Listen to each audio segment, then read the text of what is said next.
अस्सलाम वालेकुम दोस्तों। इस वीडियो के अंदर हम जो है ना फाइल हैंडलिंग उसके बारे में जानेंगे। वो का एक इंतहाई अहम टॉपिक है जिसके बारे में आज हम जो है ना वो सीखने जा रहे हैं। फाइल हैंडलिंग को क्यों यूज़ करते हैं? जब हमारे प्रोग्राम का जो डाटा है उसको अगर हमने टेक्स्ट फाइल के अंदर सेव करना हो या फिर रीड करना हो तो उसके लिए हम जो है ना फाइल हैंडलिंग उसको यूज़ करते हैं।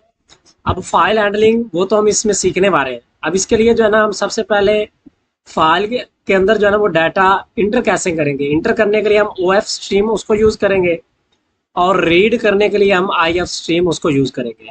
तो ये दोनों जो हमें मेथड या फिर वेरिएबल है ना या फिर फंक्शन, ये हमें जो है ना एफ स्ट्रीम लाइब्रेरी उससे मिलती है। ठीक है, तो यहाँ पर जो है ना हमारा बेसिक स्ट्रक्चर वही सेम जो हम जो आज तक पिछले प्रोग्राम के अंदर जो है ना वो लिखते आ रहे हैं।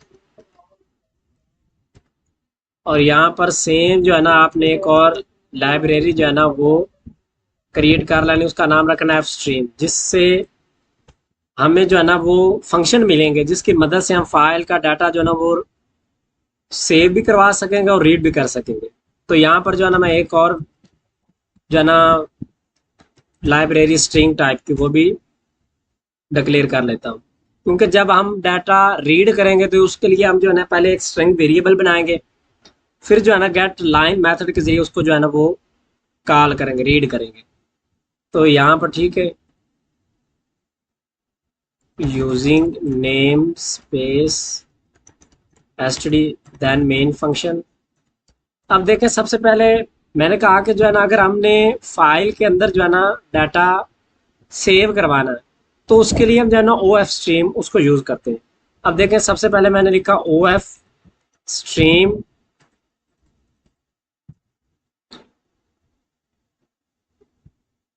ओ एफ स्ट्रीम, देन फाइल का नेम। और यहाँ पर जो है ना मैं फाइल का नेम दे रहा हूँ, आप कोई भी नाम जो है ना फाइल का रख सकते हैं, जैसे मैंने लिखा डाटा डॉट टेक्स्ट।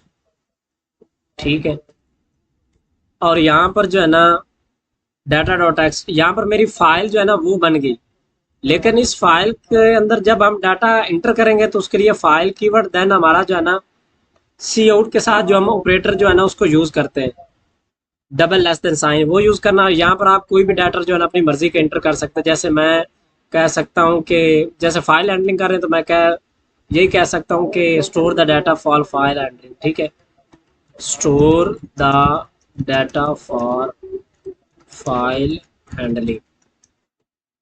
और यहाँ पर इसको मैंने ख़त्म किया, देन आपने फाइल डॉट करके इसको क्लोज कर देना। यहाँ पर हमारा क्लोज फंक्शन, और यहाँ से जो है ना रिटर्न वो ज़ीरो कर देना।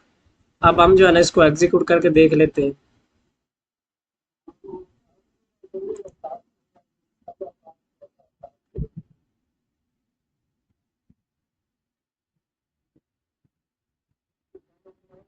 जब हम डाटा को इंटर करेंगे हमारे पास जो है ना वो आउटपुट डिस्प्ले कुछ भी नहीं होगा, क्योंकि बस जो है ना कर्सर वो एम्प्टी डिस्प्ले जो है ना आउटपुट हमें जो है ना वो एम्प्टी डिस्प्ले होगा, क्योंकि इसके अंदर हम जो है ना डाटा को इंटर कर रहे हैं। आप देखें डाटा मेरा सक्सेसफुली सेव हो गया है।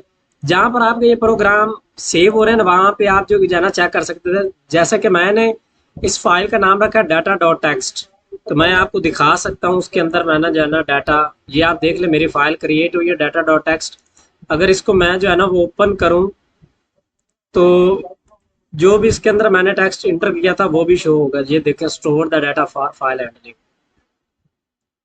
ये मैंने इसके लिए डाटा। अब देखें मैं वापस जो है ना अगर प्रोग्राम के अंदर मैंने इसी डाटा को शो करवाना हो, जिस तरह मेरा आउटपुट डिस्प्ले हो रहा है, तो उसको मैं जो है ना वो किस तरह डिस्प्ले करवाऊंगा।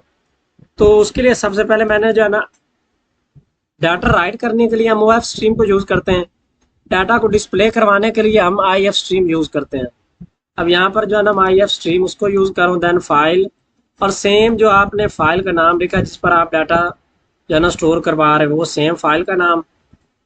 देन मेरा जो है ना इसके बाद मैंने, आपने देखें जो एक सबसे पहले तो आपने एक वेरिएबल जो है ना स्ट्रिंग टाइप का वो क्रिएट करना है। क्रिएट करने के बाद गेट लाइन मेथड के जरिए आपने दो आर्गूमेंट पास करनी है, एक स्ट्रिंग, एक स्ट्रिंग का आपने जो वेरिएबल डिक्लेयर किया उसको आपने पास करना है कॉमा के साथ, और दूसरा आपने लाइन जो है ना इसको पास करना है। तो यहाँ पर मैं ना वाइल लूप एक कंडीशन लगाता हूँ कि जब गेट, सबसे पहले गेट लाइन फंक्शन, उसके बाद मैं कहता हूँ कि जब तक मेरी फाइल के अंदर आपको जो है ना लाइन मिलती रहे ना, उतनी देर तक आपने जो उस लाइन को है ना वो डिस्प्ले करवाते रहना है। और यहाँ पर सेम वही मेथड, मैंने जो है ना फाइल डॉट क्लोज फंक्शन उसको कॉल कर दिया।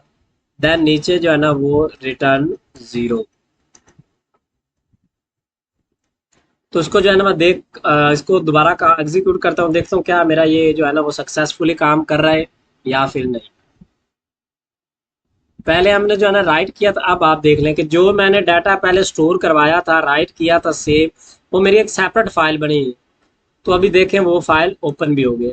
आप इस तरह जो है ना कोई भी पाथ देकर किसी भी फाइल को जो है ना वो रीड भी कर सकते हैं, राइट भी कर सकते हैं।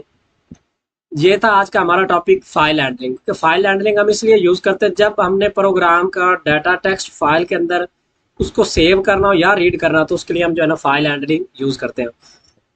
अगर आपको ये वीडियो अच्छी लगी हो तो मेरे चैनल को लाइक शेयर सब्सक्राइब जरूर कीजिएगा। मिलते हैं नेक्स्ट वीडियो के अंदर, तब तक के लिए जी अल्लाह हाफिज।